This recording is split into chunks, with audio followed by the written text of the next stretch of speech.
நண்பர்களே வணக்கம். இன்று ஒரு சிறப்பான ஒரு புத்தகம். என் கேள்விக்கு என்ன பதில், பெற்றோர்களுக்காக என்று எழுதிய ஒரு புத்தகம்.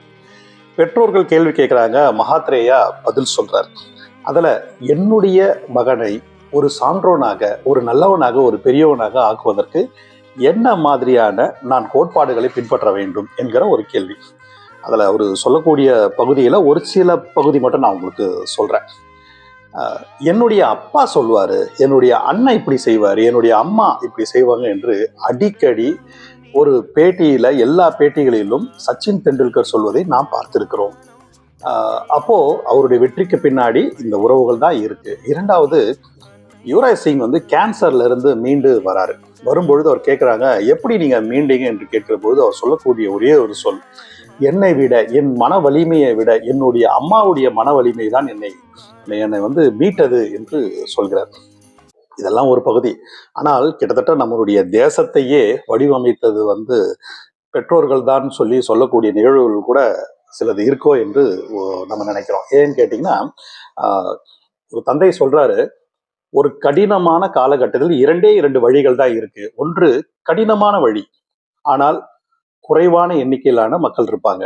மற்றொன்று ரொம்ப எளிமையான வழி, ஆனால் நிறைய பேர் இருப்பாங்க, அதிகமான பேர் சூஸ் பண்ணுவாங்க. நீ எப்பொழுதும் கடினமான வழியை தேர்ந்தெடு என்று சொல்லியிருக்காங்க. நான் அதன்படிதான் தேர்ந்தெடுத்தேன், அதனால்தான் உங்கள் முன்னே நிற்கிறேன் அப்படின்னு சொல்லி அவருடைய மகள் சொல்றாங்க.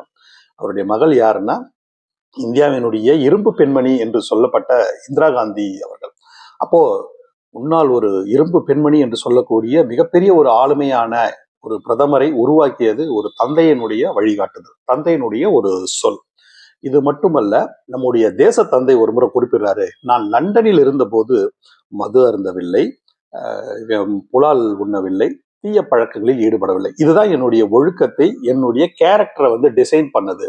இந்த விஷயங்கள் எல்லாமே அம்மா எனக்கு சொல்லி கொடுத்த, என்னுடன் வாக்குறுதி வாங்கிய இந்த விஷயங்கள் தான். இந்த கேரக்டர் மூலமா தான் நான் உங்கள் முன்னே நிற்கிறேன், என்னுடைய வாழ்க்கையை நேரடியாக ஒளிவு மறைவின்றி உங்களிடம் அர்ப்பணிக்கிறேன் என்று சொன்னார். தேச தந்தையை வடிவமைத்ததா இருக்கட்டும், யாரை வடிவமைத்ததா இருக்கட்டும், மிகப்பெரிய ஆளுமைகளை தந்தையினுடைய சொல், தாயினுடைய சொல், அவருடைய உறவினர், அண்ணன், தங்கை, அக்கா என்று சொல்லக்கூடியவர்களுடைய சொற்கள் தான் வடிவமைத்திருக்கின்றன. எனவே மூத்தோர் சொல்லை எப்பொழுதும் கேட்கணும். அதுதான் உங்களுடைய மகனை சான்றோனாக்க முடியும். நீங்க நல்லதை கொடுங்கள், நல்லதை சொல்லிக் கொடுங்கள் என்று சொல்லியிருக்கார். அவசியம் படியுங்கள். நன்றி.